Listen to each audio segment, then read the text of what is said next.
Yo, what is up, guys? And today I'm going to be recapping a crazy week 6 of college football. It's genuinely one of the wildest weeks that I've seen in quite some time.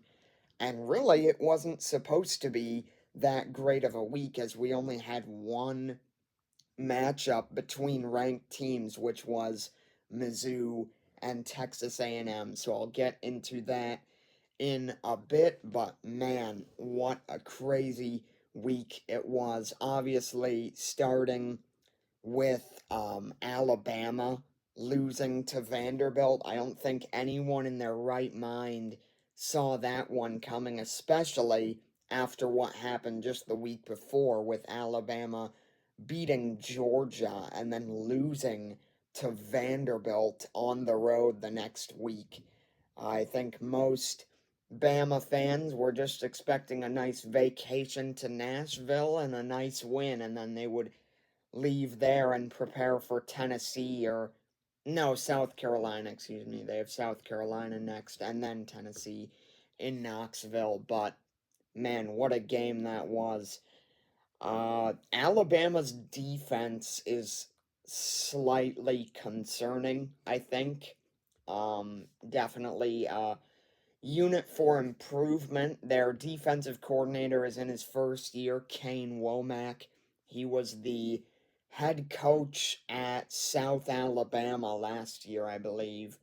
And a lot of Alabama fans are not happy with him already. So, um, yeah, there's that going on in Tuscaloosa. So they have South Carolina this week, and then next week is Tennessee. So that should be a good game, especially considering what happened to the Volunteers on Saturday night. They lost to Arkansas. Um, a crazy game and a crazy last play too. Nico Iamaleava just runs out of bounds as the clock literally expires, and that's how the game ends. So crazy finish to the game, but props to Arkansas, man. Sam Pittman, I'll tell you, he was, I guess kind of still is on the hot seat, at least entering this season. I mean, he was up in those Billy Napier conversations with who's on the biggest hot seat this year, if you will, and he was definitely up there. But those are the kind of wins that save jobs. So, big win there for the Hogs, big loss for Tennessee. They have Florida tomorrow night at home, and then Alabama next week. But those were only two of the top 10 upsets, top 10 teams who lost on Saturday. Mizzou not only lost, but got embarrassed. I'll tell you, Texas A&M has looked pretty solid since that Notre Dame game. I don't know what happened, but Mike Elko's doing something right there for sure. They have LSU, I know, in a couple of weeks, maybe. Definitely not this Saturday, but either next Saturday or the one after, sometime in October. It's at home, and the rest of their schedule, they don't really have a lot of tough games other than LSU and Texas, and those are both home. So maybe Texas A&M might be a sleeper pick for the SEC right now. They're 3-0 in conference, so pretty exciting stuff there in College Station. They jumped up 10 spots in the polls to 15. Mizzou went down to 21. And then Michigan as well, the defending champs take their second loss, first one in Big Ten play against Washington in the national championship game rematch. Um, Michigan's offense is very, very concerning, and they are currently in the process of getting punished for not being able to figure it out. So, we'll see how they do in the coming weeks. I know they have Oregon, they have Ohio State, heck, they have Indiana still there. Indiana has surprised a lot of people. They beat Northwestern, and then I think tomorrow or the Saturday after, they have Nebraska at home, which is probably one of the biggest games that they've played for that program in years, I would say. I mean, I don't think I've ever seen Indiana start 6-0, but the strength of schedule has been rather lacking, if you will.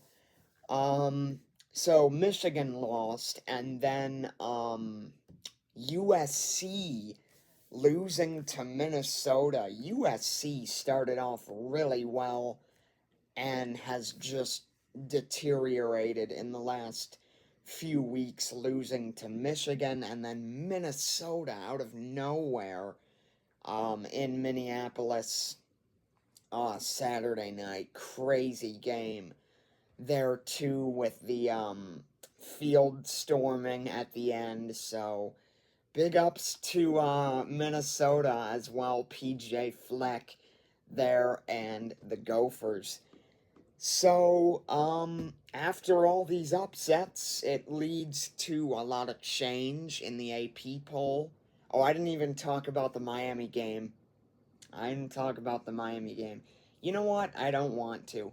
Um, so it leads to a lot of change, as I was saying, in the AP poll, and it leads to a build up for a very interesting week 7 this week, which I will get to in the next video. But just a few, I guess, big headlining games tomorrow. You got Penn State USC. You got the first edition of the Red River rivalry in the SEC, Texas and Oklahoma. Big headline there, Quinn Ewers will start against the Sooners, who I believe are sticking with their true freshman Michael Hawkins. Um, so that's a big one there. And then the night slate is stacked. Ohio State, Oregon, a top 3 matchup in the Big Ten. Ole Miss, LSU, top 20 matchup in the SEC. And then you got Florida, Tennessee. You got Kansas State, Colorado late at night. So, big, big day tomorrow, big day next Saturday as well. So, very, very exciting stuff to look forward to as we head into October. And this past Saturday was just a pint of what we are going to see later this month.